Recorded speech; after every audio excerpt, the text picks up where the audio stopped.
काफी प्रतिष्ठित कवि हमारे बीच में उपस्थित हैं। मैं बिना किसी भूमिका के आप सबकी अनुमति से सारे कवियों को हमारे मंच पर आमंत्रित करना चाहता हूं। मैं निवेदन करता हूं ऋतु पल्लवी जी से, मैं निवेदन करता हूं शशांक गर्ग जी से, पल्लवी त्रिवेदी जी से, अजय श्रीवास्तव जी से, अभिषेक सिंह जी से। मैं रक्षा दुबे जी से अनुरोध करता हूं कि वो मंच पर आए। साथ ही साथ मैं पवन कुमार जैन साहब से अनुरोध करता हूं कि वो मंच पर पधारें। मैं बहुत खुशकिस्मत समझता हूं आज के इस कार्यक्रम की अध्यक्षता हमारे देश और प्रदेश के वरिष्ठ साहित्यकार, वरिष्ठ प्रशासनिक अधिकारी श्री मनोज कुमार श्रीवास्तव जी कर रहे हैं, जिनका सानिध्य वाकई में सौभाग्य की प्राप्ति होती है। मैं आदरणीय मनोज सर से अनुरोध करता हूं जोरदार तालियों के बीच कि वो मंच पर आए और मंच की शोभा बढ़ाएं। जोरदार तालियां। तो साथियों, आज का ये आयोजन एक विशेष आयोजन है, एक सडन जिसे हम बोलते हैं डिस्कशन में इस कार्यक्रम की रूपरेखा बनी। आदरणीय अशोक जी ने हम लोगों को बोला कि ऐसा कुछ करना है और ये कार्यक्रम सभी के बीच में एक इतने अच्छी शक्ल में, इतने अच्छे मंच के रूप में हमारे सामने है। तो मैं ज्यादा समय आप लोगों का नहीं दूंगा, कवियों और आप लोगों के बीच में से हटूंगा बिना किसी भूमिका के। मैं आज की पहली कवियत्री ऋतु पल्लवी जी को बुलाना चाहता हूं, जो अपने आप में एक सशक्त हस्ताक्षर है हिंदी कविता के। निरंतर सक्रिय रहती है दूरदर्शन, आकाशवाणी और काफी परिचर्चाओं में इनका जिक्र होता है, इसका हिस्सा रहती है। इनका काव्य संग्रह इप्सिता खासी शोहरत बटोर चुका है और आप केंद्रीय विद्यालय में प्राचार्य हैं। जोरदार तालियों के बीच मैं आमंत्रित करता हूं ऋतु पल्लवी जी को। इसके पहले मैं एक चीज और बोलूंगा, क्योंकि हम काफी लेट हो गए हैं, इसलिए आप सभी से अनुरोध है कि अपना रचना पाठ थोड़ा सीमित रखें, 5 से 7 मिनट के अंदर समाप्त करने की। और मंचासीन बहुत सारे जो ऐसे कवि हैं और वास्तव में स्थापित कवि हैं, उनके बीच और आप सबके बीच मैं ये कविता पाठ कर पा रही हूँ, तो वास्तव में सौभाग्यवान अपने आप को महसूस करती हूँ, सौभाग्यवती। कविता से ही शुरू करें, समय नहीं है तो हम कविता की बात करेंगे बिना किसी पृष्ठभूमि के। पहली कविता है सशक्त। मेरे सशक्त होने का श्रेय जाता है उस स्त्री को कि जिसकी कमजोरी ने मुझे कचोटा।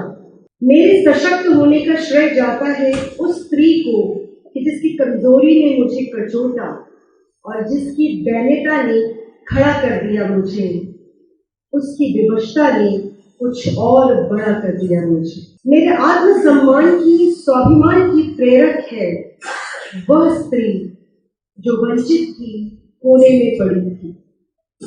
मेरे आत्मसम्मान की, स्वाभिमान की प्रेरक है वह स्त्री जो वंचित थी, कोने में पड़ी थी।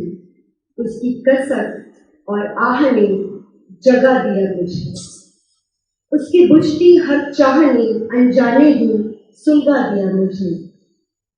मेरे प्रखर होने में भागी है वह स्त्री कि जिसने समझौते की दीवार पर सूरज उगाया, कि जिसने समझौते की दीवार पर सूरज उगाया।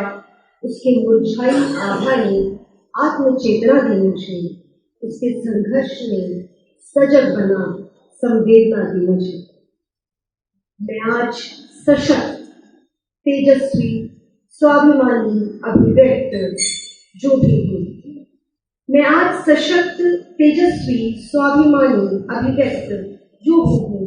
ये एकाकी पहचान नहीं है मेरी, वरन इसमें अंश है हर उस स्त्री का जिसने अपने वर्षों के समर्पण और त्याग का त्याग दिया मुझे। अगली कविता है शब्द नहीं कह पाते, कोई बिंब, कोई प्रतीक, कोई उपमान नहीं समझ पाते ये भाव अनाम। जैसे पूर्ण विराम के बाद शून्य शून्य शून्य और पाठक रुक कर कुछ सोचता है, पर लेखक ये तन। लेखक भी कहता है पर चुप जाते हैं शब्द, समझने के लिए रीता अयाचित अंतराल। शब्दों की कोई कीयता नहीं, कोई सत्ता नहीं। असीम आकाश सा निस्सीम खुलापन, अनजानी राहों में भटकते पंछी, अजीब ही दिशाएं खोजती हवाएं, बादलों के बनते बिगड़ते झूमर, और इन सबको देखती आंखें, और इन सबको देखती आंखें जो महसूसती हैं बिल्कुल निजी क्षण, पर कौन, कहाँ, किसे, कितना कह पाता है। अकेलापन, अलगाववाद, कुंठा, संत्रास आज के समय की पहचान है। अवांछित शब्द संभवतः आयातित, अवांछित शब्द संभवतः आयातित। जिस प्रकार भारी भरकम विज्ञान के आने पर खाली हो जाता है साहित्य का बाजार, उसी प्रकार इन शब्दों ने खाली कर दिए शब्दों के सभी अर्थ। उसी प्रकार इन शब्दों ने खाली कर दिए शब्दों के सभी अर्थ। जैसे कभी बोलते बोलते स्वयं रुक जाते हैं हम, बात की निरर्थकता समझकर बहुत कुछ समेटते समेटते अटक जाते हैं बीच में ही कहीं। संवेदनाएं मरी नहीं, मर जाएंगी तो हम जिंदा कहाँ हैं। आज भी वह फूट कर रोता है, किसी विस्मित होती सोच पर रोते रोते हंस देता है। पर मन की इस ज्वार को, उच्छलित होती भावनाओं को, अनियंत्रित वेदनाओं को आवाज की पुकार नहीं मिलती। धीरे धीरे खो जाता है सब पुकार, ज्वार, प्यार, और शब्दों से लेकर आवाज तक भटकते संप्रेषण का हर आधार रीते कोरे से होकर जुट जाते हैं हम। यंत्र चालित इस संसार में अनिवार्य, यंत्र चालित इस संसार में अनिवार्य। कविता है अनभिव्यक्त। तुम्हें अनभिव्यक्त नहीं रहना है, तुम्हें अनभिव्यक्त नहीं रहना है, सब कहना है तो कहो। मैं इस प्रकार उस प्रकार, साकार निराकार, लीक अलीक सब लिखूंगी। वाणी के इस वर को सस्वर करूंगी। पर तुम कहते क्या हो। मैं वृत्त कोण दिशाओं की तरंगों से रूपरेखा बनाती हूँ और तुम एक बिंदु पर टिक जाते हो। मैं इतिहास पुराण के प्रसंगों का आश्रय ले निबंध बनाती हूँ और तुम ओम पर ठहर जाते हो। मैं भाव अनुभाव को नवीन शैली में ढाले, ऐसे न जाने कितने कवित्व और छंद सजाती हूँ। मैं भाव अनुभाव को नवीन शैली में ढाले, ऐसे न जाने कितने कवित्व और छंद सजाती हूँ, और तुम प्रणवाक्षर से लेती लेती तक सबसे विमुख हो सायास भटक जाते हो। तो अब अभिव्यक्त क्या होगा, तुम्हारे कहने और मेरे लिखने में सुमेल नहीं। तुम्हारे कहने और मेरे लिखने में सुमेल नहीं है। तुम सब कहना चाहते हो और मैं सब लिखना, तुम सब कहना चाहते हो और मैं सब लिखना, पर तुम्हारे भावों को मेरा साथ और स्वरों को मेरी कलम की बात संस्कार नहीं दे पाती। तुम्हारे भावों का औदार्य और मेरे लेखन का सौंदर्य जीवन का आधार, वाणी का श्रृंगार नहीं बनता। ऊर्जा के सिद्धांत सी तुम्हारे स्वरों की कुछ ऊर्जा मुझ तक पहुंचते हुए ब्रह्मांड में कहीं विलुप्त हो जाती है, और जो अभिव्यक्ति तुम्हारे लिए संपूर्ण है, मेरे लिए एकांगी अपूर्ण रह जाती है। तुम सब कहते हो पर किसी अश्रु नहीं हो। मैं सब सुनती हूँ पर स्थित परदेसी भाव शून्य। पारिजात के कोमल दिनों में सिंदूरी अग्नि और सुहानी की सांझ में, पारिजात के कोमल दिनों में सिंदूरी अग्नि और सुहानी की सांझ में विशेष अनुष्ठान कर चुन चुन कर लाए, पोर पोर बजाकर पुष्ट किया, वर्ण वर्ण सजाकर संस्कार किया। पोर पोर बजाकर पुष्ट किया, वर्ण वर्ण सजाकर संस्कार किया, अलौकिक हर कला से सिक्त किया और सौंप दिया मूर्तिकार को। देवी की मूर्ति बनाने को मृतिका को श्रेष्ठतम गति पाने को, भाग्य पर इतराने को, मिट्टी के आसमान हो जाने को, भाग्य पर इतराने को, मिट्टी के आसमान हो जाने को, पर वह न जाने कहाँ से फिसल गई, पर वह न जाने कहाँ से फिसल गई, प्रतिष्ठा पाने से पहले ही उतर गई, कण कण हवा में बिखर गई, वैभव को रुचि नहीं, देव मूर्ति को रुचि नहीं, अलौकिक हो इस लोक से ही इतर हो गई, अलौकिक हो इस लोक से ही इतर हो गई, पूर्ण बनते हुए शून्य हो गई, गिरी हुई अंश अंश ठोकर खा कदमों की, समाधि बने सपनों की, इतना उखड़ी और उड़ी की, आंखों की पुतली बनते बनते बन गई आंख की दोस्तों, ये बताते हुए काफी हर्ष अनुभव हो रहा है कि ये राजकमल प्रकाशन का 75वां वर्ष है और उन्होंने मेरा फैसला कि अपने प्रकाशन समूह के लिए आपसे हैं हम, तो ये एक रिश्ता है जो पाठक और किताबों के बीच में होता है, जो राजकमल प्रकाशन पिछले 7 या 8 दशकों से निरंतर निभाता आ रहा है। उसी कार्यक्रम में ये किताब उत्सव हम भोपाल में देखते हैं पहली बार और आशा करते हैं कि ये एक सालाना आयोजन बन जाएगा। किताब उत्सव में आज के काव्य पाठ में मैं अगले कवि को आमंत्रित करना चाहता हूँ, जो हैं अजय श्रीवास्तव। अजय जी भारतीय रेल सेवा के अधिकारी हैं, लेकिन कोमल भावना वाले कवि। कादम्बरी पुरस्कार प्राप्त अजय जी की पुस्तकें बाबूजी, मौन के अनुवाद से भरा मैं काफी ख्याति अर्जित कर चुकी है। तो बिना किसी भूमिका के, बिना किसी और कारण के मैं अजय जी को आमंत्रित करता हूँ कि वो आए और अपना रचना पाठ करें। किताब उत्सव का ये प्रोग्राम और आपसे हम राजकमल का ये प्रकाशन का प्रोग्राम, मैं आई अभिषेक को धन्यवाद करना चाहूँगा जिन्होंने काफी पाठ के लिए मुझे आमंत्रित किया। मैं सीधे अपनी कविता पे आता हूँ। मैं छंदमुक्त कविताएं लिखता हूँ और छंदमुक्त कविताओं में संवेदना को लेकर के मैं मंचों पे आगे बढ़ रहा हूँ। मैं छंदमुक्त कविताएं लिख रहा हूँ, उसमें संवेदना को लेकर के आगे बढ़ रहा हूँ। उसी और की उसी शैली की कविता मैं शुरू करूंगा। आप जानते हैं कि हर कविता की एक कविता यात्रा होती है। ये कविता कब लिखी गई? मेरे फादर, जिसे हम बाबू जी कहते थे, उनका देहांत हुआ, वो एक्सपायर हुआ। और उसके बाद मेरी बेटी, जो उस वक्त करीब 5 या 6 साल की थी, मेरे पीछे खड़ी थी और मैं शेविंग कर रहा था और मेरी बेटी ने मुझसे पूछा, डैडी तुम क्या कर रहे हो? देखिए, कविता यहाँ से प्रारंभ होती। कविता की यात्रा भाई गीत जी आ गए हैं, इनको मैं बहुत बढ़ता रहता हूँ। ये कविता मैं रिपीट कर दूँ, तब लिखी गई जब मेरे फादर एक्सपायर हुए थे और मेरी बेटी करीब 6 साल की थी और मैं शेविंग कर रहा था और उसने मुझसे एक सवाल किया था, डैडी क्या करो? देखिए, कविता बनती है कि दीवार पर टंगे आईने के सामने चेहरे पर लगे साबुन के झाग को ब्लेड से हटाते ही बाबूजी दिखे मेरे ही चेहरे में। जब मेरी बेटी ने पीछे से आवाज लगाई, मुझे भी झाग लगा होगा। दीवार पर टंगे आईने के सामने चेहरे पर लगे साबुन के झाग को ब्लेड से हटाते ही बाबूजी दिखे मेरे ही चेहरे में। जब मेरी बेटी ने पीछे से आवाज लगाई, मुझे भी झाग लगा दो ना। और अचानक 40 साल पहले की मेरी ही आवाज की अनुगूंज सुनाई दी मुझे बिल्कुल याद आया कि यही सवाल कभी मैंने अपने फादर से किया था। छोटी सी कविता है, बट इसको आप देखेंगे कि कैसे जनरेशन गैप होता है और फिर कैसे आप अपने फादर की तरह दिखने लगते हैं।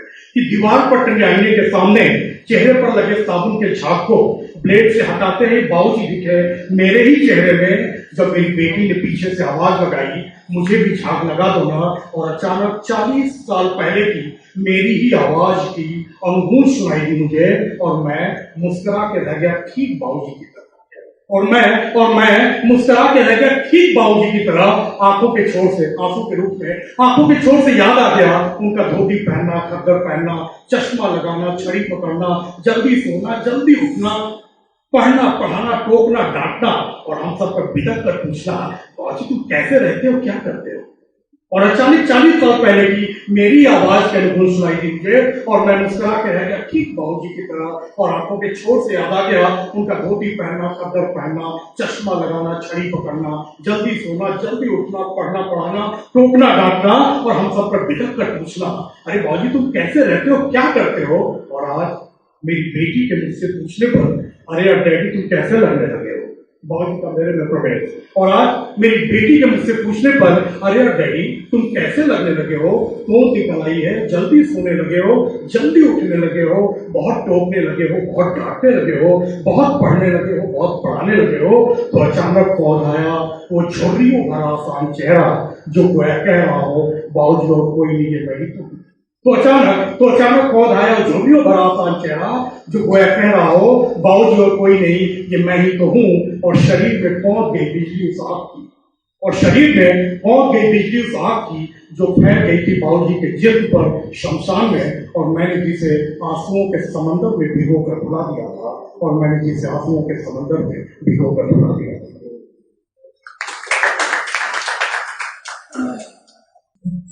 इसी भाव की दूसरी कविता आप देखें, बाबूजी फादर एक्सपायर हो गया और मदर, अब भाई ये कविता पहले लिखी थी, अपनी मदर भी नहीं रहे, तो ये कविता उस समय की बाबूजी एक्सपायर हो गए, मदर अकेली है। अब एक दृश्य देखिए आप, अनिल जी एक दृश्य देखें आप कि तरु का सालाना जीवन चक्र, तरु मतलब पेड़, तरु का सालाना जीवन चक्र पतझड़ और गिरे पत्ते को इकट्ठा करने से कुछ पहले ही हरियाली का फिर जीत चढ़ा।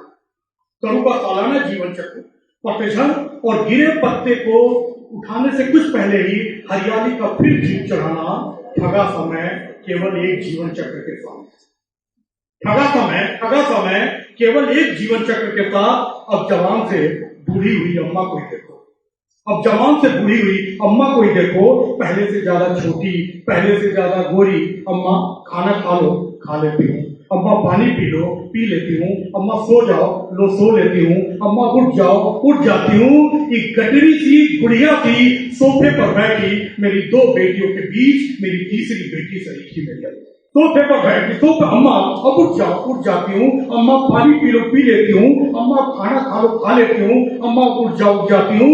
एक गठरी सी गुड़िया थी सोफे पर बैठी, मेरी दो बेटियों के बीच मेरी तीसरी बेटी सरीखी मेरी अम्मा। जी करता है बीच को कसकर, जी करता है बीच को कसकर, ले जाओ घुमाने टहलाने उंगली पकड़कर, और खिलाओ आइसक्रीम, और जी भर के देखूं अम्मा के भोले चेहरे पर उभरती वो कभी कभी आभा को जो ओझल हो गई थी बाबूजी के जाने के बाद। जी करता है बीच को कसकर, ले जाओ घुमाने टहलाने उंगली पकड़कर, और खिलाओ आइसक्रीम, और देखो अम्मा के भोले चेहरे पर उभरती वो कभी कभी आभा को जो ओझल हो गई थी बाबूजी के जाने के बाद, और जिसके आंखों से दूर होने पर अब बेचैनी होती है, अब जिसके आंखों से दूर होने पर बेचैनी होती है, और दिख जाने पर कलेजे में ठंड पड़ जाती है एक बाप की तरह, और मन आशीष देता है, माँ मेरी बेटी तू खुश रहे, आबाद है, माँ मेरी बेटी तू खुश रहे, आबाद है। एक छोटी कविता अगर आप कहें तो इससे हट करके जो दर्शन साहित्य और जो छंद कविताएं हैं उनको लेकर के बिल्कुल अलग हट की कविता है। ये कविता मैंने तब लिखी, मैं अपने चैम्बर में बैठा था, जैसा मैं कहता हूँ कि कभी जो है वो बिल्कुल एबनॉर्मल माइंड का होता है, जैसे तुमने the abnormality of the mind. तो मेरे टेबल पे एक रेज सूर्य की किरण आके पड़ी जो हमेशा आती है, कोई नई बात नहीं थी। तो वहां से सुख दुख, सुख प्रकाश, दुख अंधेरा, ये लेकर के कविता बनी। और मेरा मानना था कि सुख हमेशा टुकड़ों में आता है और दुख एक साथ। फूस के छत के टूटे कोने से, रोशन दाम से, खिड़कियों से धूप का आना कतरा कतरा, धूप सुख।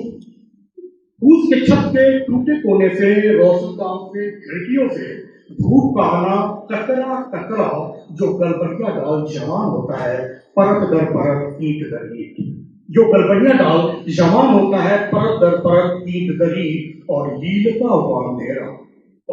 हुआ अंधेरा आता है समूचा का समूचा, दबे पांव विलीन करता दशों दिशाओं को, और लीलता हुआ अंधेरा, और लीलता हुआ अंधेरा आता है दबे पांव, विलीन करता दसों दिशाओं को, और चिपकने लगते हैं रेत पैरों में नदी के किनारे, और चिपकने लगते हैं रेत पैरों में नदी के किनारे, और पानी में तैरते दीपों के अक्ष प्रतिबिंबित होते हैं आसमान पर छिटक छिटक कर।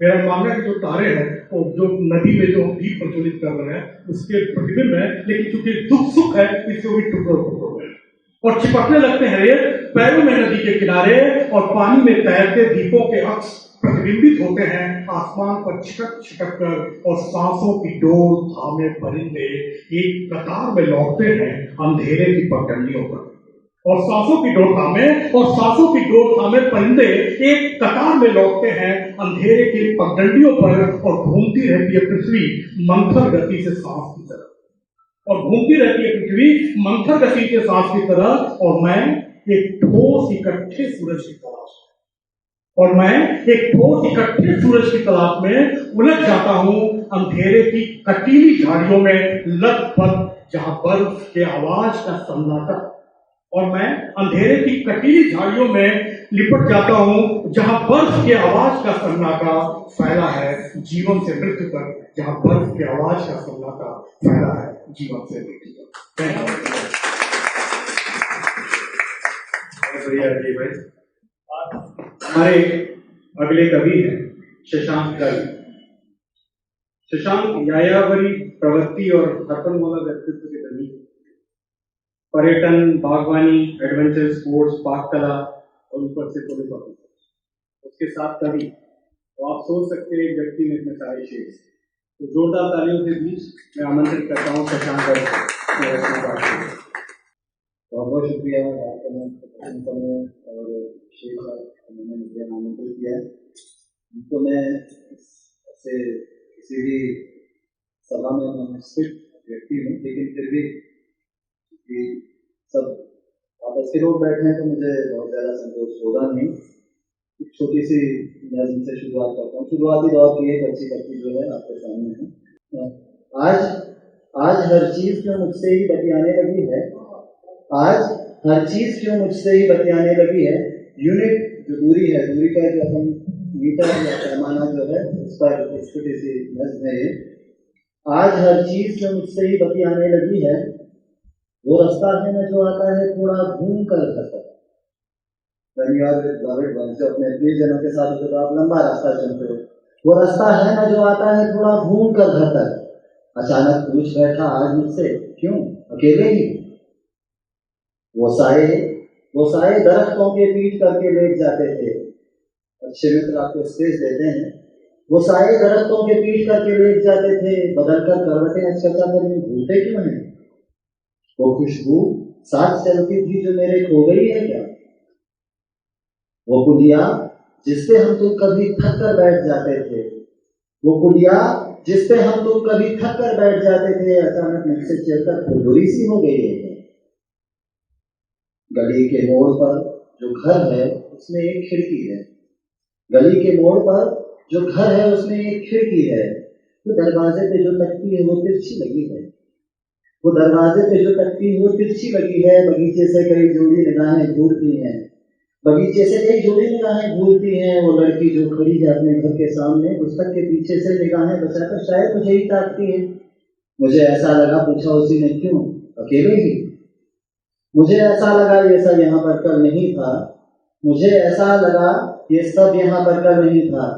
कल जो तुम थे साथ ये रास्ता जाने कब कट जाता था, कल जो तुम थे साथ ये रास्ता जाने कब कट जाता था। 23 खंबे 20 मंत्र 100 तक गिनती और 4 गीत लंबा है रास्ता, आज मुझे मालूम हुआ है, आज मुझे मालूम हुआ है।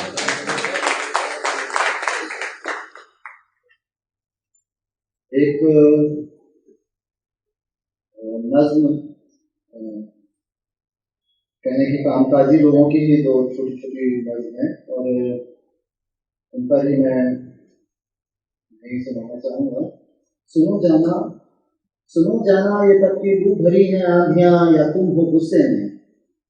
सुनो जाना ये तबकी लू भरी है आंधियाँ या तुम हो गुस्से में।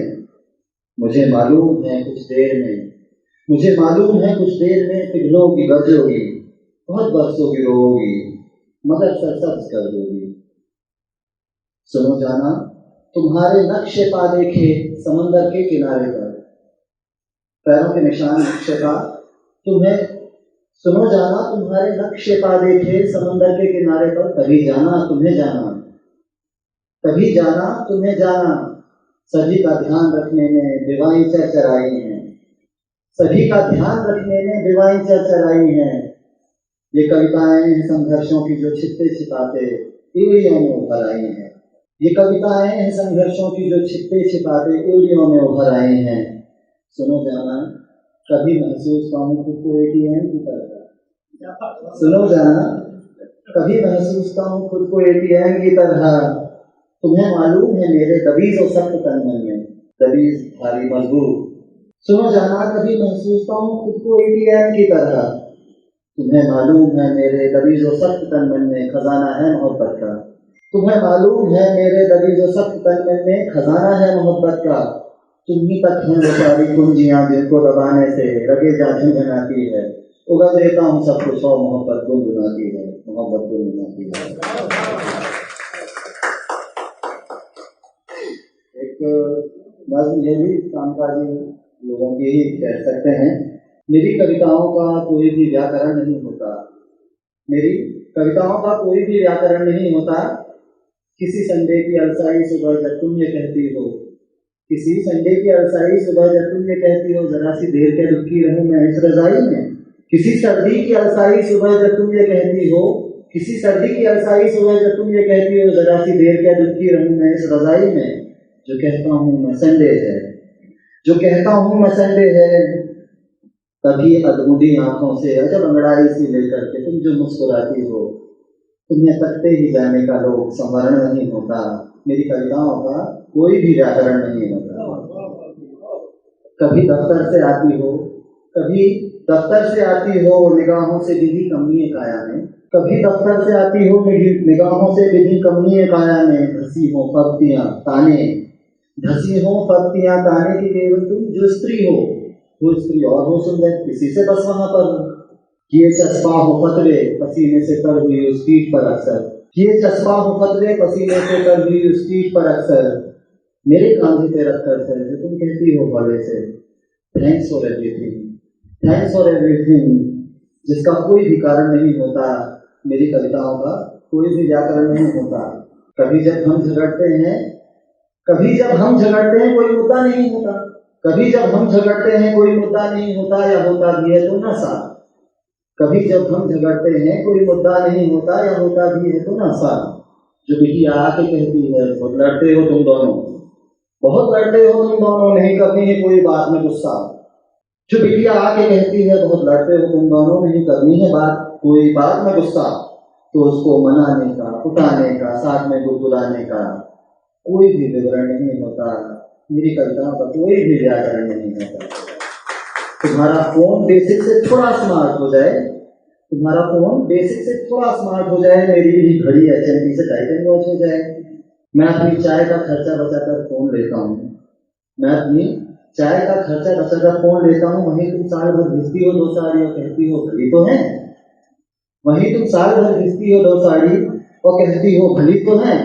सजाती हो कलाई पर मेरी जो लाड़ अपना सालगिरह पर, तो लगता है कि कोई प्रेम कारण नहीं होता। मेरी कविताओं का कोई भी व्याकरण नहीं होता, कोई भी व्याकरण नहीं होता। अंतिम एक रचना जो अजय जी ने कहा कि वो जरूर सुनना चाहूँगा, तो बस एक अंतिम कविता है। शायद इस दौर के लोग हैं अभी बैठे जिन्होंने ये शब्द चित्र शायद देखा होगा। जब भी दिन भर घिसकर खटकर, जब भी दिन भर घिसकर खटकर, पैकेट भर आटा संग लेकर, पैकेट भर आटा संग लेकर दाल भरी पन्नी को लेकर, पैकेट भर आटा संग लेकर दाल भरी पन्नी को लेकर, एक छटाक भर दुनिया लेकर, एक छटाक भर दुनिया लेकर घर जाता हूँ कुर्ता पिस्ता और पसर जाता सोफे पर, और पसर जाता थी। अम्मा बड़ी पुलिस वाली थी।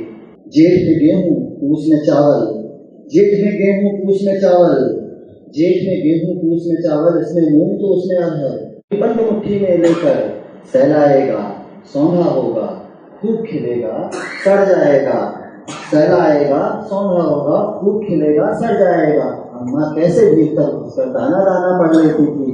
अम्मा पूरी जादूगर थी, अम्मा पूरी जादूगर थी। अम्मा करती कंघी पट्टी, अम्मा करती कंघी पट्टी, बन जाते थे सुबह सलों में। अम्मा करती कंघी पट्टी, बन जाते थे सुबह सलों में। छोटे छोटे प्यारे सोने, छोटे छोटे प्यारे सोने। सांझ ढले तो बंठन चलते थे, सांझ ढले बंठन चलते थे, धूल घसोड़म घर आते थे, फूटे मेले आते थे। अम्मा कहती घोड़ा कूदा, अम्मा कहती घोड़ा कूदा और सब भरते जाते थे। अम्मा पूरी चारागर थी, अम्मा पूरी चारागर थी। रीते रीते गांव शहर में, रीते रीते गांव शहर में लगे बिरानी गली मोहल्ले, रीते रीते गांव शहर में लगे बिरानी गली मोहल्ले। छीज रहे हैं वैसे मन भी, छीज रहे हैं वैसे मन भी। छोटे छोटे कूड़े में बिकती हैं खुशियां भी, छोटे छोटे कूड़े में बिकती हैं खुशियां भी। एक खरीदो तो जेबें खाली हो जाएं, एक खरीदो तो जेबें खाली हो जाएं। याद बहुत आती है अम्मा, अक्सर यही कहा करती थी। याद बहुत आती है अम्मा, अक्सर यही कहा करती थी। अब लगता है सच कहती थी, अब लगता है सच कहती थी। घर में गल्ला भरा रहे तो दुनिया भरी भरी लगती है, घर में गल्ला भरा रहे तो दुनिया भरी भरी लगती है, और पेट में रोटी पड़ी रहे तो दुनिया भरी भरी लगती है। अम्मा बहुत याद आती है, बहुत याद आती है, बहुत याद आती है। कहते हैं ना कि किताबें जिंदगी हमने लिखी हरदम पसीने से, समुंदर चीर कर लौटे उसी अजले सफीने से। जमाने भर के शिकवे और गिले मिट जाएंगे प्यारे, गजल मेरी जरा पढ़ लो अगर तुम भी सफीने से। तो दोस्तों, आज के दौर में, जिस दौर में हम हैं, उसमें साहित्य और कविताओं का के माध्यम से भी लोगों से अपनी बता सकते हैं, ये मेरा सोचना है। इसी क्रम में हम बुलाते हैं पल्लवी त्रिवेदी जी को, जो एक जाना पहचाना नाम है। लेखन के अतिरिक्त संगीत, बर्ड फोटोग्राफी, यात्राओं का शौक रखती है और एक गंभीर कवयित्री है। वर्ष 2020 के लिए इन्हें बागेश्वरी पुरस्कार से नवाजा जा चुका है। और अत्यंत हर्ष का विषय यह है कि 24 जुलाई को इसी किताब उत्सव में इनकी पुस्तक खुश देश का सफर का विमोचन भी होने वाला है। तो जोरदार तालियों के बीच में आमंत्रित करता हूं पल्लवी त्रिवेदी को। शुक्रिया अभिषेक, आप सभी को नमस्कार। और ज़्यादा समय ना लेते हुए मैं सीधे कविता पाठ पर आती हूँ। छोटी छोटी कविता पढ़ूंगी। पहली कविता है अनुपस्थित। मैंने उसे बोलते सुना है उसकी अनुपस्थिति में, जबकि उपस्थित होते हुए वह अक्सर खामोश रहा है। उपस्थित देख बड़ी मामूली बात होती है, अनुपस्थिति में आदमी ज्यादा ठोस तरीकों से उपस्थित होता है। अनुपस्थिति में सुने जा सकते हैं उन शब्दों के अर्थ जो जल्दबाजी में बोल भर दिए गए।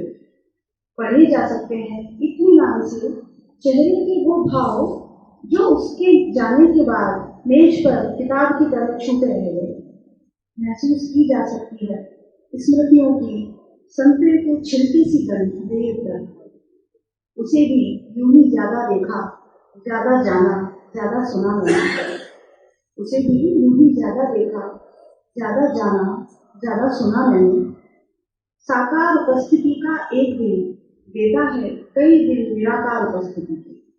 साकार उपस्थिति का एक दिन देता है कई दिन निराकार उपस्थिति को। यूं ही आते रहा करो दोस्त, जाते रहने के लिए। यूं ही आते रहा करो दोस्त, जाते रहने के लिए। ये बहुत ही छोटी सी कविता है, इसका शीर्षक है चांद की गुड़िया। देखो तो चांद की चरखा चलाती गुड़िया आज कितना सूत काट रही है। सारा आसमान भर गया है बादलों से, लगता है चांद से कुछ कहा सुनी हुई है। बिल्कुल मेरी दादी की तरह है, जब भी मुंह फुलाती थी घर का सारा काम अकेले ही कर जाती थी। जब भी मुंह फुलाती थी घर का सारा काम अकेले ही कर जाती थी। अगली कविता है कविता का हासिल। तालियों की गूंज नहीं है कविता का हासिल, ना ही वाह का कर्ण मेरी शोर। हथेली पर कवि का ऑटोग्राफ नहीं, और ना ही कोई फैन पेज फेसबुक पर। यह सब कवि का हासिल तो हो सकता है, कविता का तो कतई नहीं। कविता का हासिल है एक लंबी चुप, किसी आंख में ओस का एक कतरा, एक निशब्द आह, किसी पुराने घाव पर स्मृति का दर्श, या किसी अजनबी का उठकर बाहों में भर लेना कवि को और चले जाना बिना नाम बताए।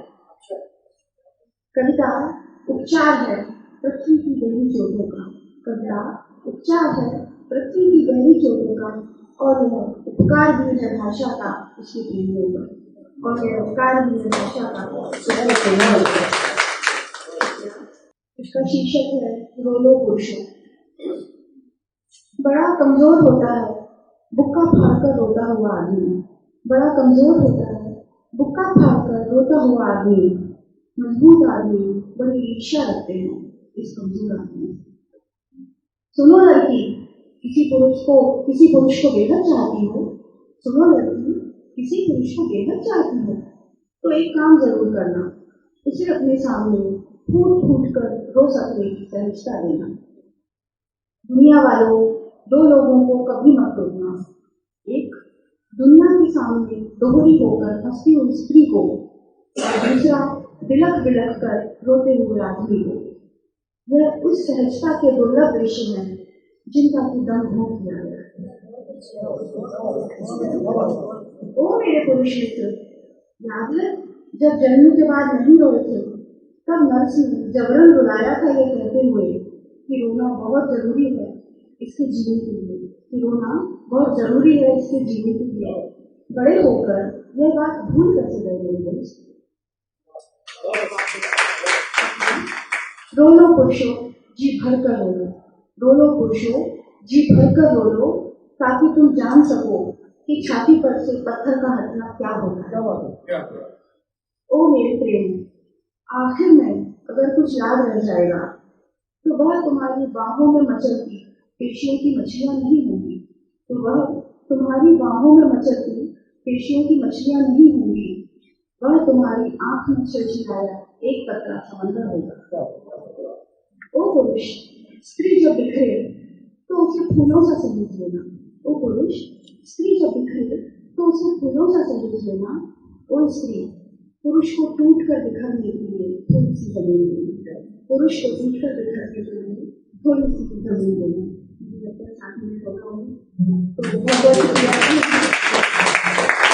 मैं आगे अब दावत देता हूँ श्री अभिषेक सिंह जी को, जो भारतीय प्रशासनिक सेवा के अधिकारी हैं और अपनी कविताओं के एक अलग तेवरों के लिए जाने जाते हैं। हाल ही में प्रकाशित इनकी कविता संग्रह स्याही के रंग ने काफी ख्याति बटोरी है। तो आप सभी की अनुमति से और जोरदार तालियों के बीच में आमंत्रित करता हूँ श्री अभिषेक सिंह को।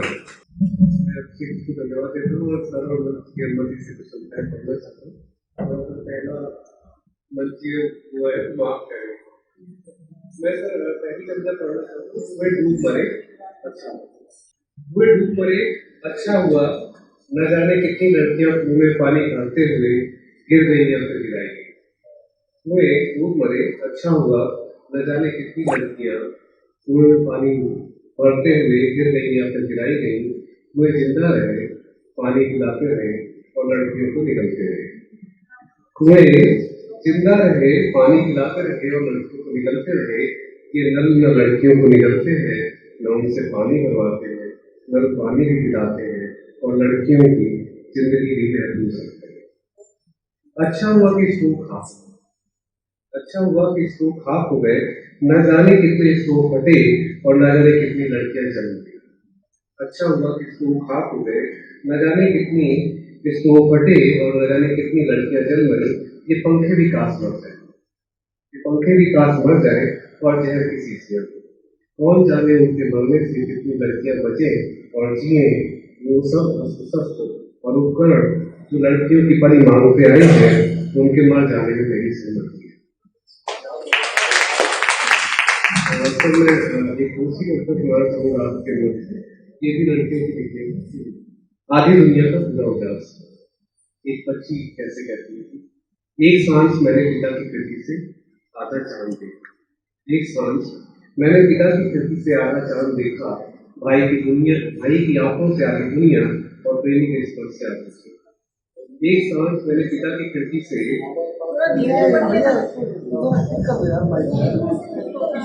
एक साल मैंने पिता की खिड़की से आधा चांद देखा। एक साल पिता की खिड़की से मैंने आधा चांद देखा। भाई की आंखों से आधी दुनिया और प्रेम के स्पर्श से आधा जीवन।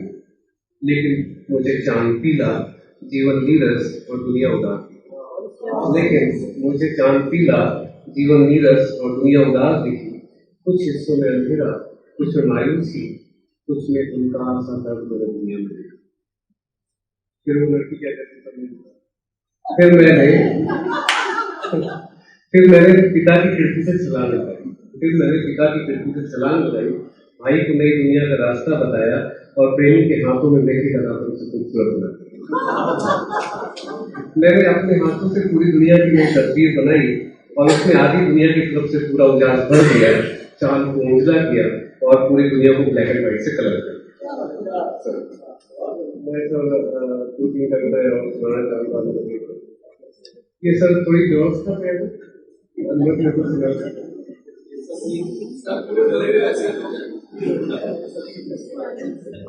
उन्होंने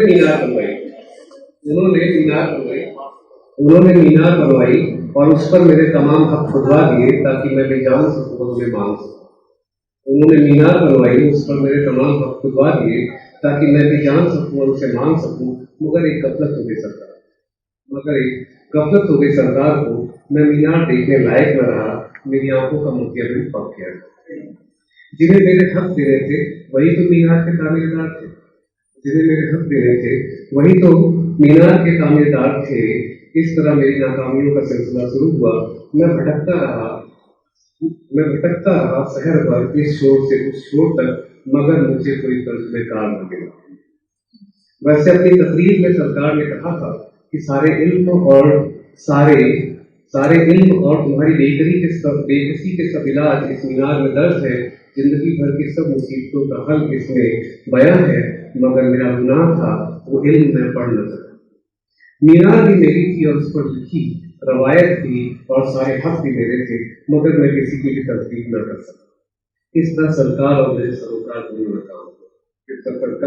सरोकार दोनों नाकाम हुए। मीनार के किनारे एक सम्राट में उठ न सका और मुझे रुखसत हुआ। मेरे बच्चों को तालीम देना और मीनार की तामीरदारी थी, तुम मेरी तरह हिचाया न हो। सर एक क्लास कविता सुना करके मैं अंत करना चाहूँगा। सर ये सर एक छोटे लोग पढ़े तो थोड़ी सी ऐसी करता है, बड़े लोगों के आने के पहले आते हैं छोटे लोग। सर मीटिंग में कैसा प्रेजेंटेशन लगाने वाले नीचे तो बैठा हुआ तो मुझे लगा क्या ये गलत। तो बड़े लोगों के आने के पहले आते हैं छोटे लोग, सारी व्यवस्था सारा व्यापार सब कुछ जमाते हैं छोटे लोग, फिर मंच पर आकर धस जाते हैं, सारा से ले जाते हैं बड़े लोग। फिर मंच पर आकर धस जाते हैं, सारा से ले जाते हैं बड़े लोग। बड़े लोग बड़े हैं क्योंकि उनकी नींव में सर धसाए खड़े हैं बहुत सारे छोटे और छोटे। बड़े लोग बड़े हैं क्योंकि उनकी नींव में सर धसाए खड़े हैं बहुत सारे छोटे और छोटे लोग। छोटे लोग छोटे हैं क्योंकि वे समझ नहीं पाते और बार्गेन नहीं कर पाते अपने बड़े लोग। छोटे लोग छोटे हैं क्योंकि वे नहीं समझ पाते और बार्गेन नहीं कर पाते अपने बड़े काम को, जिसे छोटा कहकर खरीद लेते हैं बड़े लोग। इस तरह छोटे लोग सर धसाए धसते जाते हैं नींव में। इस तरह छोटे लोग सर धसाए धसते जाते हैं नींव में, जिस पर खड़े होकर बिना कुछ किए बड़े और बड़े होते जाते हैं बड़े लोग। ये बात अलग है कि नींव के खोखला होते ही हल्की सी हवा के थपेड़ों में भरभरा कर गिर जाते हैं बड़े लोग। यह वही क्षण है जब खिलखिला कर हंस देते हैं छोटे लोग। Thank you.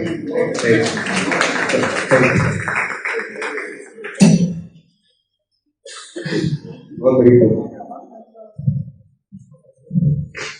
मैं दावत देना चाहूंगा, आमंत्रित करना चाहूंगा रक्षा दुबे चौबे जी को।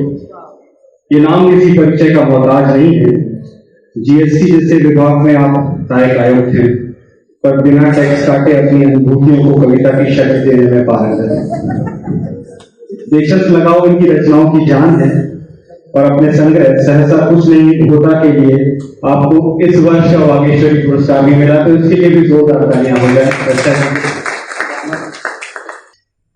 सभी को मेरा सादर नमस्कार। संग साथ और अच्छी संसार कविता के पूरा होने के साक्षी गीत जी हैं, उसे यहाँ पढ़ती हूँ। महादेव गौरा का मन मचते हैं, महादेव गौरा का मन मचते हैं, गौरा महादेव के स्नेह नवनीत में सराबोर, रुद्र वीणा पर राग मल्हार नहीं, चारों केशी का दृष्टि राग के लिए करता है। रुद्र वीणा पर राग मल्हार नहीं, चारों केशी का दृष्टि राग के लिए करता है। सावन में बरखा नहीं उनका प्रेम बरसता है, सावन में बरखा नहीं उनका प्रेम बरसता है।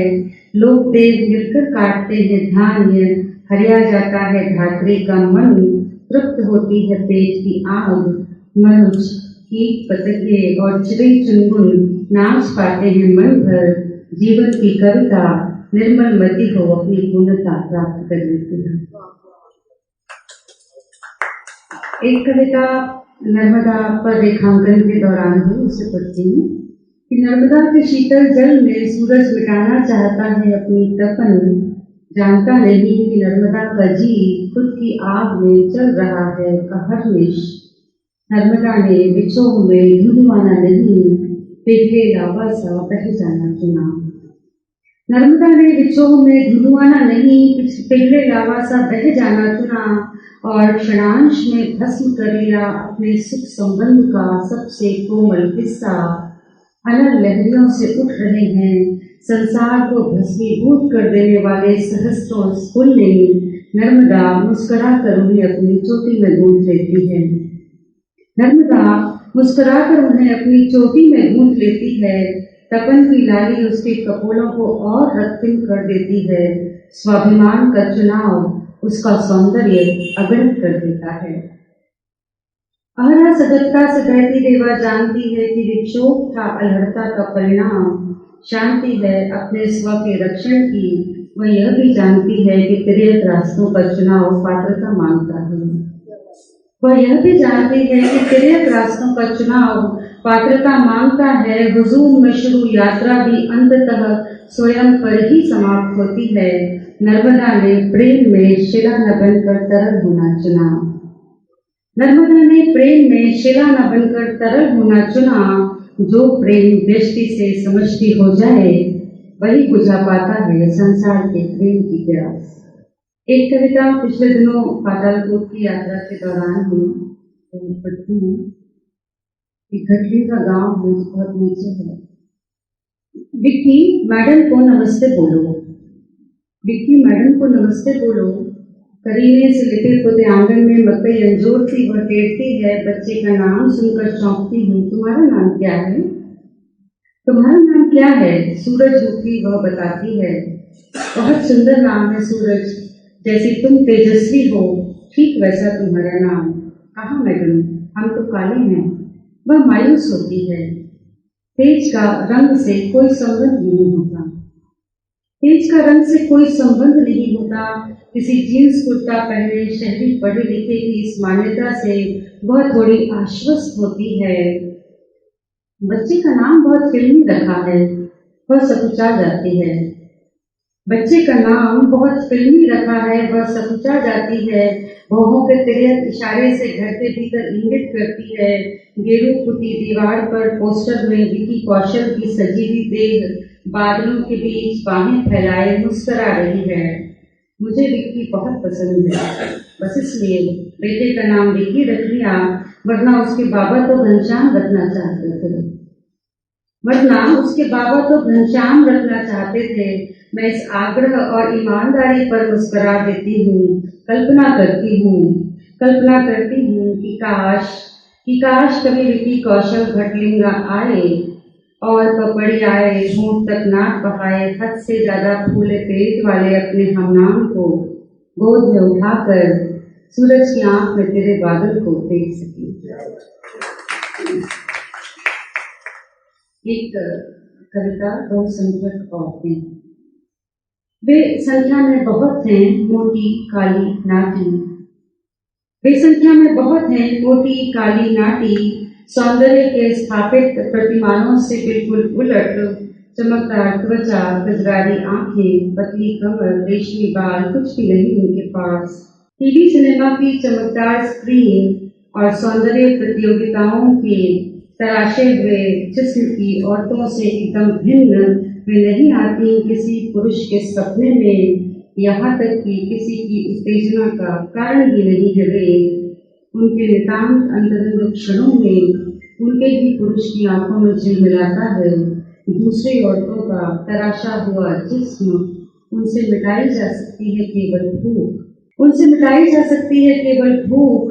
फिर भी सुबह हंस हंस कर दोहरी होती आंखों के तिरछे इशारों से बताती हैं वे कि कैसे कैसे और क्या क्या घटा उनके साथ पिछली रात। ऐसे ही क्षणों की दुर्घटनाओं से वे जनती हैं बच्चे, अपने बेडौल शरीर और खुरदुरे हाथों से पालती हैं उन्हें, हाड़ तोड़ मेहनत कर कमाती हैं परिवार का सुख, संजोती हैं सपने। उद्विग्न मन, पथरीले चेहरे और चुपती जा रही तरलता के साथ हर दिन और बदसूरत होती है बहुसंख्यक औरतें, न जाने कौन सी ख्वाहिश के तहत रंगती हैं अपने गंदे बाल, होंठ और नाखून। और एक अंतिम कविता, सहसा कुछ नहीं होता।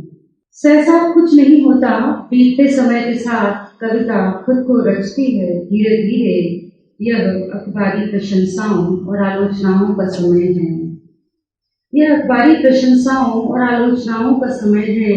अपनी कविता को दौड़ भाग कर स्वयं रेखांकित और प्रतिष्ठित करने की अंधी प्रतिस्पर्धा, घबराहट और उतावलेपन का समय। उधरते रिश्ते घावों की तुरपाई से विमुख शब्दों के चतुर विन्यास की कीमियागिरी का समय। छद्म संवेदना, ठंडे और निष्प्राण ठहराव का समय।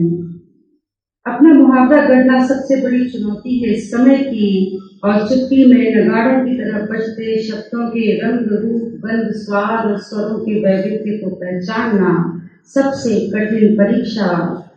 पाखंड और दोगलेपन की आबो हवा में उधार का तनाव, रूप रचाव और सौंदर्य बोध लेकर नहीं रची जा सकती अपने समय की कोई भी कविता।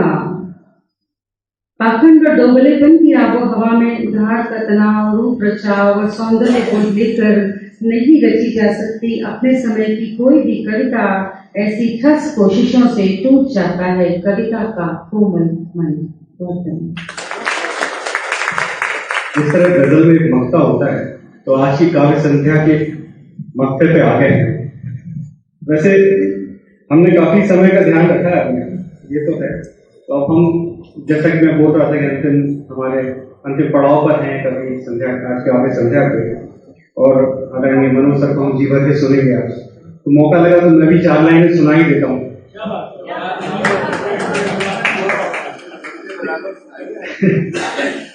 मूल रूप से मैं गजल कहता हूँ, तो आज थोड़ा सा कवियों के बीच में पड़ गया हूँ, तो मैं कविता सुनाने की कोशिश करता हूँ। तो बीच में सर एक सुना दीजिए। धू कर जलना चिता में ही जब नियति है, धू कर जलना चिता में ही जब नियति है, तो पल पल अश्रु की अग्नि में सुलगना कैसा। सांसों के इस लेन देन का विस्तार है व्यापक बड़ा, सिर्फ नजर के दायरे में सिमटना कैसा। भाग्य की लकड़ी के पास जब कर्मों की मटकी फूटती है, तो पाप पुण्य का लेखा जोखा तैर जाता है आंखों के सामने, और क्षण भंगुरता के समझ आते हैं असली मायने। चंद लम्हों के बाद चालू वही फिर खेल है, वही सारी दुनिया और नीलम पेल है। यही मिजाज है दुनिया फानी का, और इतना सब सच है बैरागे मसानी का, इतना सब सच है बैरागे मसानी का। अब मैं आमंत्रित करता हूँ साहित्य, धर्म और प्रशासन की त्रिवेणी अपने आप में लिए BSNL के प्रधान महाप्रबंधक श्री पवन कुमार जैन साहब को, जिनकी कविताएं जीवन की परतें खोलती हैं और आध्यात्म की गहराई तक ले जाती हैं। जोरदार तालियों के बीच पवन कुमार जैन साहब। सभी को नमस्कार। अभिषेक जी ने कुछ ज्यादा ही तारीफ कर दी। सबसे पहले तो मैं हमारे बीच में आज के अध्यक्ष महोदय आदरणीय मनोज श्रीवास्तव जी को प्रणाम करता हूँ। आपात मस्तक, बुद्धिजीवी, कवि, लेखक हमारी प्रेरणा के स्रोत है। मेरे बड़े भाई की तरह हैं और हमेशा उनका इसलिए प्रेम मुझे मिला। उनसे मैंने ये सीखा कि प्रशासन में रहते हुए, इतने व्यस्त रहते हुए कविता कैसे लिख सकते हैं, ये अद्भुत। और उनसे मैंने ये जाना, अभी थोड़ी देर पहले ज्ञान चतुर्वेदी जी ये बात कह रहे थे, लेखक का स्वांग और कवि का स्वांग, कि आमूल चूल लेखक कैसे होते हैं। प्रशासन में हो तो भी कवि हैं, घर पे हो तो भी कवि हो, बच्ची का ब्याह हो तो भी कवि हैं, माता पिता के साथ हो तो भी कवि हैं, और यहाँ बैठे हैं तो कवि हैं नहीं। वो हमारी प्रेरणा के स्रोत हैं, इसलिए उनको प्रणाम करते हुए सबसे ज्यादा मैं नमस्कार और प्रणाम करना चाहता हूँ यहाँ के सभी श्रोताओं को।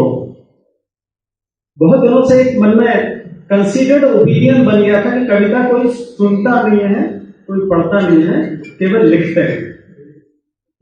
सब लिखते हैं, सब लेखक हैं, सब कवि हैं, पढ़ने लिखने वाले बचे ही नहीं।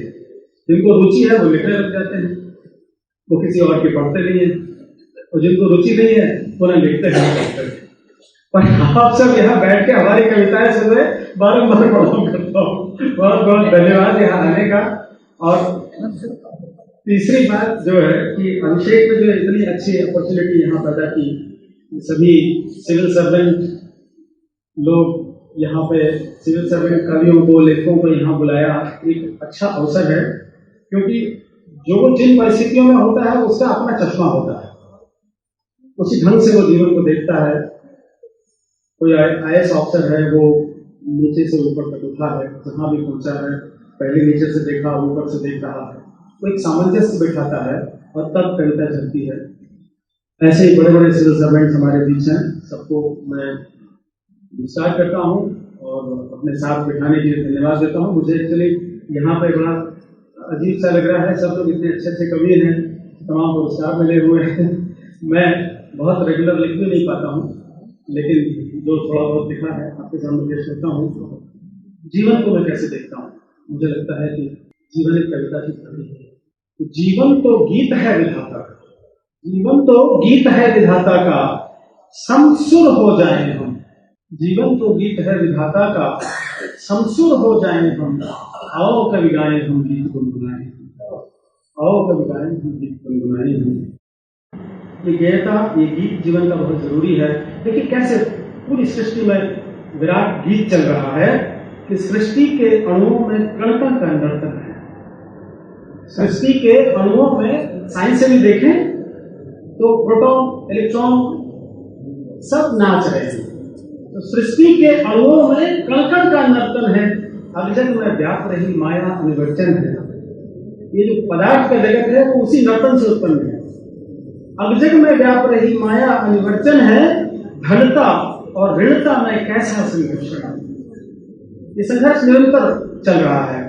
ऋण का, धन का, धर्म का, धर्म का, सत्य का, असत्य का, घनता और ऋणता में कैसा संघर्षण है। लघुतम में नाच रहा शंकर प्रियंकर है। तो लघुतम में नाच रहा शंकर प्रियंकर है, तो कवि क्या करे।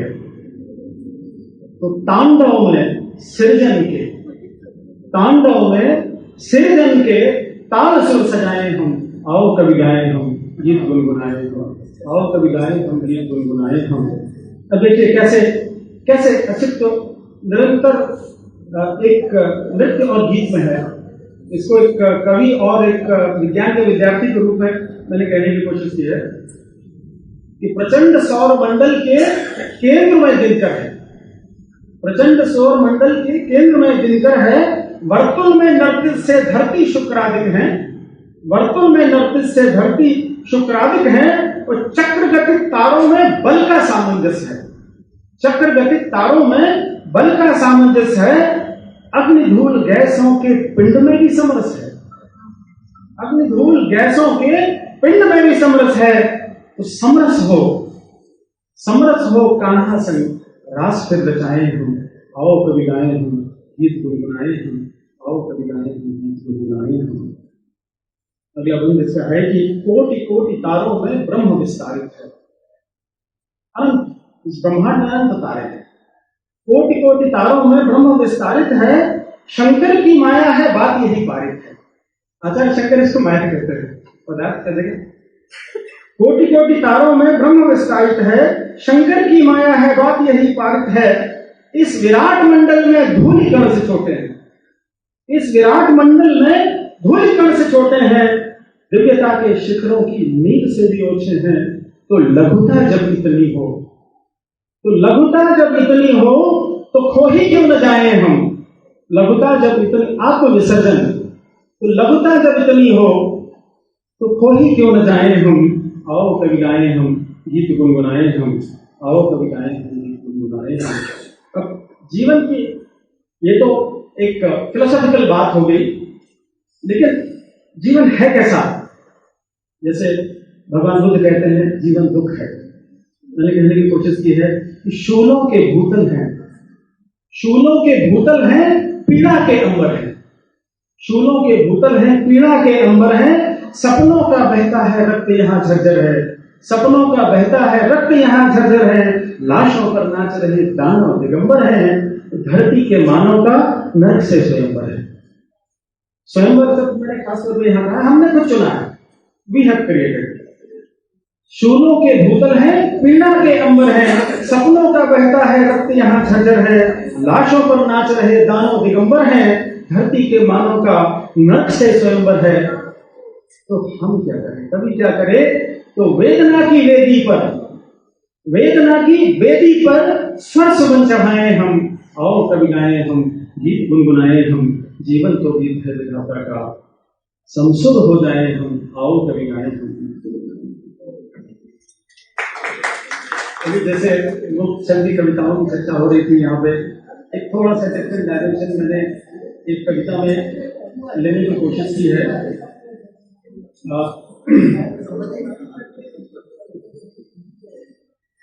एक अनात्म बोध जीवन में आदमी को कभी, जैसे मैं इस कविता में मैंने कहा कि खो ही क्यों न जाए हम, तो कभी कभी लगता है कि हम जैसे शायद हैं ही नहीं।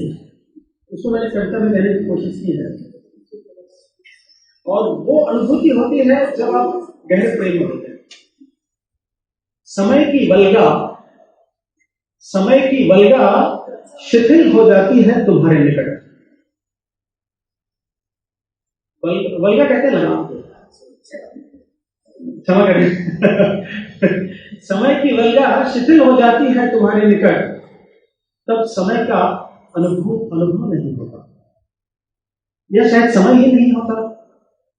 तब समय का अनुभव नहीं होता, या शायद समय ही नहीं होता, अथवा मैं ही नहीं होता, या कहूं कि मैं ही नहीं होता। जैसे मैं हूं तो समय है, मैं हूं तो समय है। तल्लीन आत्मलीन मैं विहीन, डरता हूं स्वयं को खोने से तुम्हारे निकट। तल्लीन आत्मलीन मैं विहीन, डरता हूं स्वयं को खोने से तुम्हारे निकट। मैं एक ढोल है, ढोल में पोल है। मैं एक ढोल है, ढोल में पोल है। ढोल की संरचना कैसी है कि देह की खोल पर भूत का चर्म। ढोल की संरचना ऐसी है कि देह की खोल पर भूत का चर्म, भविष्य के ताने बाने और अहम की टंकार। भविष्य के ताने बाने और अहम की टंकार। ढोल के भीतर है शून्य, ढोल के बाहर भी है शून्य। ढोल के भीतर भी है शून्य, ढोल के बाहर भी है शून्य। उस ढोल में एक अदृश्य गवाक्ष है वर्तमान। उस ढोल में एक अदृश्य गवाक्ष है वर्तमान, जो खुलता है अज्ञात में। उस ढोल में एक अदृश्य गवाक्ष है जो वर्तमान, जो खुलता है अज्ञात में, जिसमें से गिरकर खो जाना है शून्य के महाविराट सागर में। उस वर्तमान के गवाक्ष से गिरकर खो जाना है शून्य के महाविराट सागर में, जहां मैं नहीं समय भी नहीं, जहां मैं नहीं समय भी नहीं, केवल शून्य है। ठीक ईथर की परिकल्पना सा अनादि अनंत और सत्य, जहां मैं नहीं, तुम नहीं, समय भी नहीं, केवल एक शून्य है। ठीक ईथर की परिकल्पना सा अनादि अनंत और सर्वव्यापी शून्य में से उदय होकर शून्य में विलय। शून्य में उदय होकर शून्य में विलय, दो शून्यों के बीच सारा जीवन प्रपंच। शून्य में उदय होकर शून्य में विलय, दो शून्यों के बीच में सारा जीवन प्रपंच जैसे स्वप्न। दो शून्यों के बीच सारा जीवन प्रपंच जैसे स्वप्न जैसा जीवन नाहों से नाहों की यात्रा है। जीवन नाहों से नाहों की यात्रा है। कविता यही खत्म होती है।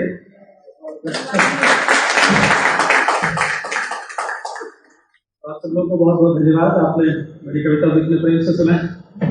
बहुत बहुत धन्यवाद। साथियों, अब हम कार्यक्रम के अंतिम पड़ाव पर हैं और हम सब सौभाग्यशाली हैं कि अपने व्यस्त कार्यक्रम के बावजूद भी आदरणीय मनोज श्रीवास्तव जी ने हमें समय दिया और इस कार्यगोष्ठी की अध्यक्षता करने का हमारा न्योता स्वीकारा। आप किसी परिचय के मोहताज नहीं हैं। आपकी लेखनी का प्रताप देश विदेश में फैला हुआ है। धर्म, समाज, शिक्षा, परंपरा, हर पहलू पर आपकी पकड़ अप्रतिम है।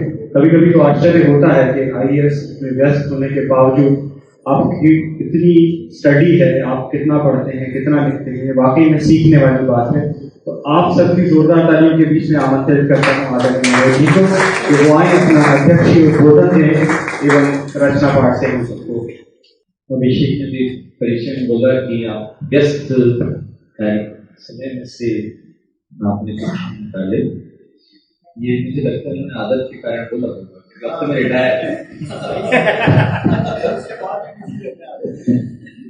अब ज्यादा बिजी है। कवियों को जिन्होंने आज कविता पाठ किया उनको बहुत बहुत बधाई। कविता मेरी समझ में अर्थ की अतिरिक्त कमाई करने वाली विधा और आज के आर्थिक युग में इस कमाई को भाव देने वाले कम ही मिलते हैं, पर हमारे भावों का सब मोल तो कविता ही करती है। कवि के लिए शब्द स्वयं में जागृत होता है और बाकी दुनियादार लोगों के लिए शब्द एक वस्तु है, एक साधन है, उपकरण है। सिर्फ कवि है जिसके लिए शब्द जागृत देता है। और इसलिए जो है आज आप सभी लोगों को जिन्होंने इतनी अच्छी कविताएं पढ़ी, बहुत बहुत बधाई, आभार।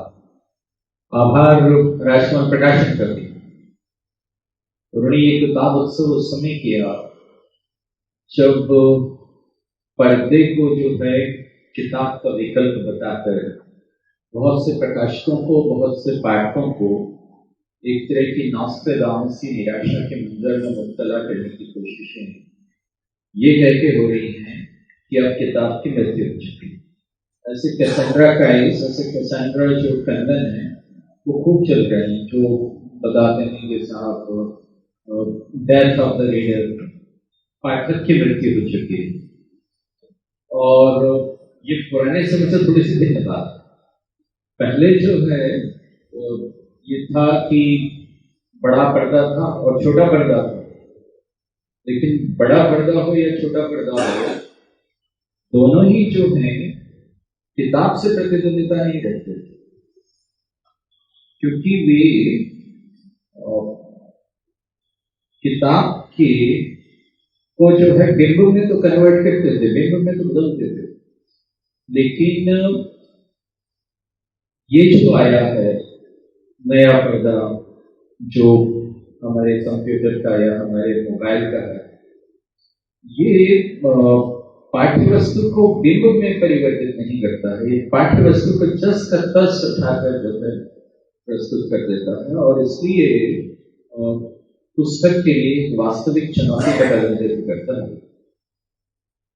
क्योंकि यहाँ पूरी की पूरी पाठ्य वस्तु उसी तरह से विनियोजित हो जाती है और ज्यादा से ज्यादा कोई खतरा होता है तो वो आपकी कनिका को होता है, आपकी कोर्निया को होता है। पुराने जमाने में भी ये हुआ था कि लिखने की दुनिया में, पढ़ने की दुनिया में परिवर्तन हुए थे। गुटेनबर्ग का प्रिंटिंग प्रेस जब आया था तो उसने भी पुरानी जो है पोथियों को बदला था, कोडेक्स की पद्धति को बदला था, स्क्रॉल की पद्धति को बदला था। तो ये जो दौर है इसमें जो परिवर्तन है वो पुराने समय की तरह ऐसा नहीं है कि जब किताब पर आरोप लगा था कि किताब ने श्रुति और स्मृति की दुनिया को बदल दिया और स्मृति को जो है प्रतिस्थापित किया और एक तरह का आध्यात्मिक भाव दिया। अब जो है ये होता है कि ये कहा जा रहा है कि ये जो मोबाइल की दुनिया है या कंप्यूटर की दुनिया है, जो स्क्रीन है, वो आपको आध्यात्मिक भाव तो कितना दे रही है मालूम नहीं, लेकिन आपकी जो कैथोड ट्यूब की किरणें हैं वो आपकी आंखों को वो जरूर संकुचित करते हैं। दृष्टि किस तरह से उससे प्रभावित होती है वो एक अलग बहुत बड़ी कहानी है। तो ऐसे युग में आप जो है किताब के प्रति अपनी आस्था जो है राजकमल प्रकाशन और उससे जुड़े हुए सारे लोग बनाए रखें, बड़ी बात है। क्योंकि मुझे याद है कि थॉमस जेफरसन ने जो है एडम्स को ये कहा था, अमेरिका के जो फाउंडिंग फादर थे, तो उनको कहा था कि मैं किताबों के बिना जिंदा नहीं रह सकता। अब्राहम लिंकन को किताबी कीड़ा कहकर चिढ़ाया जाता था कि इस तरह के राष्ट्रपति थे। उसी अमेरिका में ये हालत है कि 1965 में करीब जो है जो पढ़ने के लिए जो 24 घंटे में जो औसत अमेरिकी समय लगाता था वो करीब 4.5 घंटे का था, आज वो घंटे 1 घंटा है। तो इसलिए कहीं ना कहीं कुछ खतरे तो हैं और इसलिए किताब के प्रेमियों को जो है अपने प्रेम को और बढ़ाने की जरूरत है। और राजकमल प्रकाशन और उससे जुड़े हुए सारे प्रकाशन जिनकी यहाँ दी हुई है उन सभी को इस्तेमाल करते हैं। अब मैं अपनी कविता पे आ जाऊँ।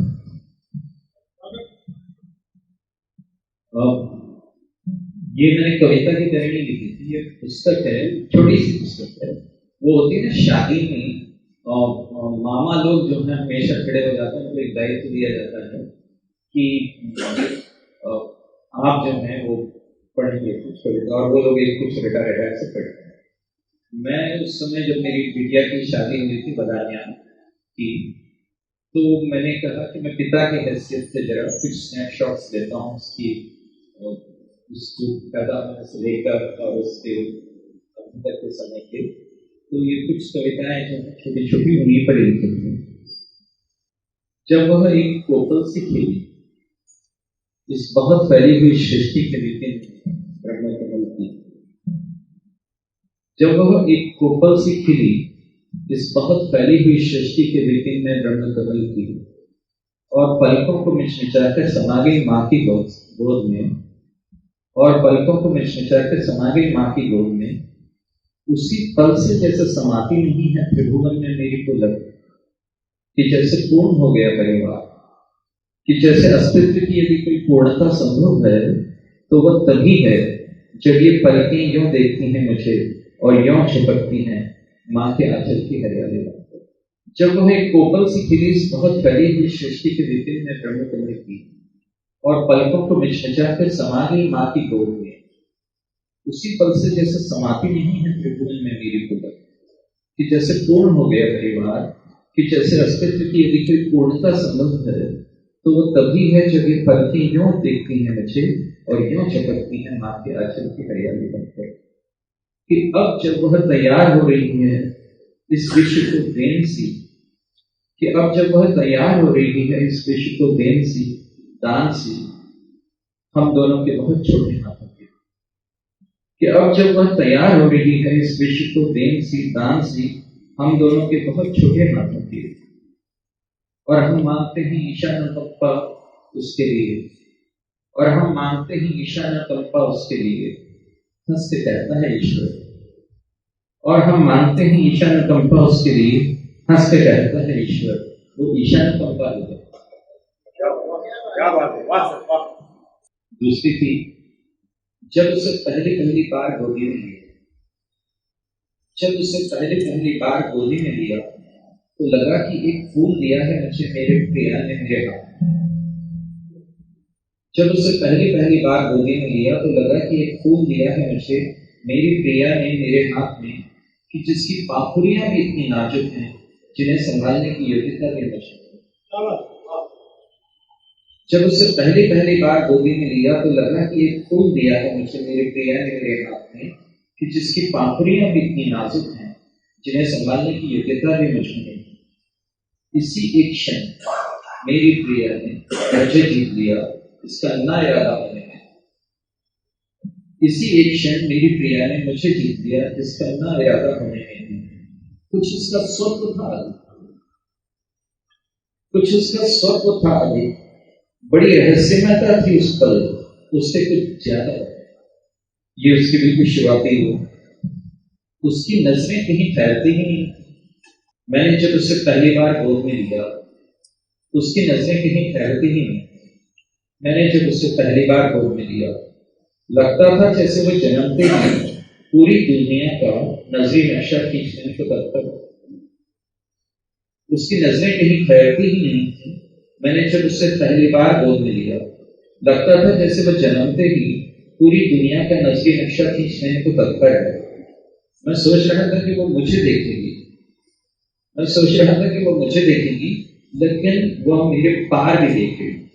मैं सोच रहा था कि वो मुझे देखेगी, लेकिन वह मेरे पार भी देख रही थी। कभी दृष्टि से विचरती, धरती से आसमान और आसमान से धरती तक। कभी दृष्टि से विचरती, धरती से आसमान और आसमान से धरती तक। आंखों की मांसपेशियों के अभ्यास की शेक्सपियरियन प्रयोगी।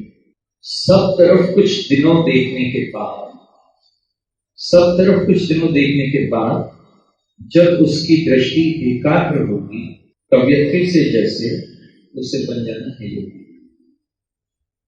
उसकी नजरें कहीं फैलती हैं।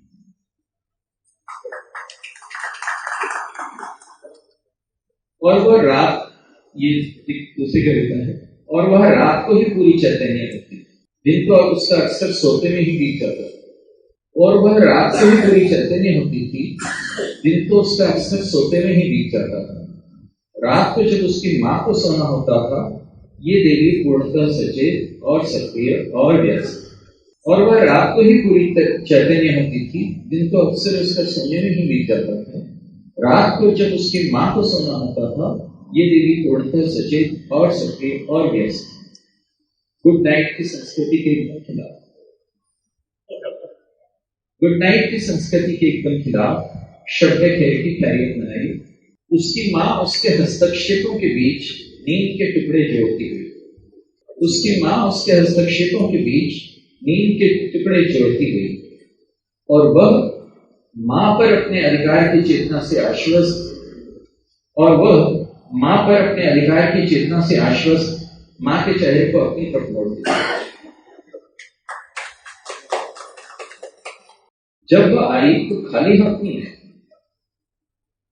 जैसा कि लोग अक्सर कहते हैं कि हम खाली हाथ हैं।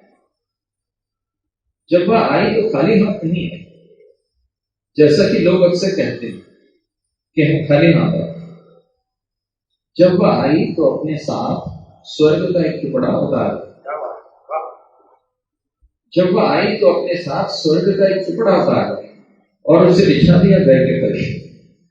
जब वह आई तो अपने साथ स्वर्ग का एक टुकड़ा उतार लाई और उसे बिछा दिया घर के फर्श पर। तारे की तरह अर्श पर उसकी चमकीली आंखों में अनंत का एक ख्वाब सपना। तारे की तरह अर्श पर उसकी चमकीली आंखों में अनंत का एक ख्वाब सपना। वो खाली हाथ नहीं।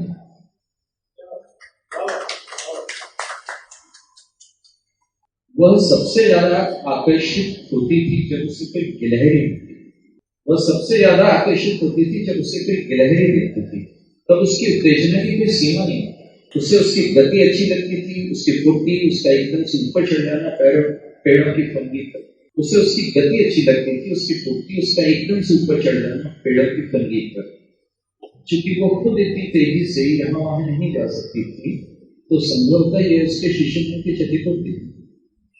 वह सबसे ज्यादा आकर्षित होती थी जब उसे कोई गिलहरी दिखती थी। तब उसकी उत्तेजना की कोई सीमा नहीं रहती थी। उसे उसकी गति अच्छी लगती थी, उसकी फुर्ती, उसका एकदम से ऊपर चढ़ जाना पेड़ों की फंदी पर। चूंकि वो खुद इतनी तेजी से यहाँ वहां नहीं जा सकती थी, तो संभवतः यह उसके शिशु मन की क्षतिपूर्ति थी। या सामूहिक अवचेतन के सिंधु की एक तरह वह भी थी। यह सामूहिक अवचेतन के सिंधु की एक तरह वह भी थी जिसमें किसी तट पर कोई उंगलियां फेरती मूर्ति थी। यह सामूहिक अवचेतन के सिंधु की एक तरह वह भी थी जिसमें किसी तट पर कोई उंगलियां फेरती मूर्ति थी। यह वह भी इतनी छोटी थी जितनी वह गिलहरी, यह वह भी इतनी छोटी थी जितनी वह गिलहरी। कुछ था समान है, कुछ था, या वह भी इतनी छोटी थी जितनी वह गिलहरी। कुछ था समान करवा, कुछ था अपना। उसके आकर्षण में कहीं था एक चहल भरा सपना, तो सबसे ज्यादा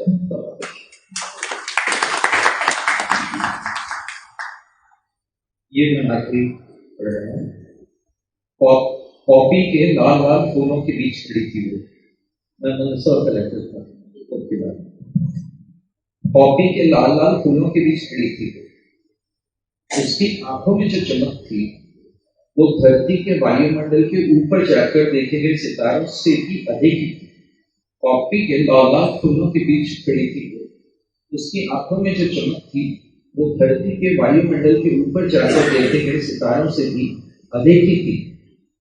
सितारों के पास चमक है, लेकिन उसकी आंखों की चमक में जो ताजगी थी वह उन प्राचीन सितारों के पास कहाँ। सितारों के पास चमक है, लेकिन उसकी आंखों की चमक में जो ताजगी थी वह उन प्राचीन सितारों के पास कहाँ। वे वहां सिर्फ सितारे हैं, आकाश के जलते हुए दिए। वे वहां सिर्फ सितारे हैं, आकाश के जलते हुए दिए। इसकी तरह फूलों की संख्या को अपने होने भर से बढ़ा लेना मुमकिन नहीं है उनके लिए।